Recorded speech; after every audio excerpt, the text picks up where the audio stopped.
The Iron Age. The discovery of ways to heat and forge iron kicked off the Iron Age, roughly 1300 BC to 900 BC.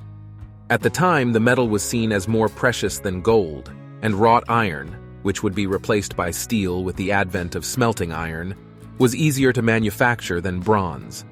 Along with mass production of steel tools and weapons, the age saw even further advances in architecture, with four-room homes, some complete with stables for animals, joining more rudimentary hill forts, as well as royal palaces, temples, and other religious structures. Early city planning also took place, with blocks of homes being erected along paved or cobblestone streets and water systems put into place. Agriculture, art, and religion all became more sophisticated, and writing systems and written documentation, including alphabets, began to emerge, ushering in the early historical period.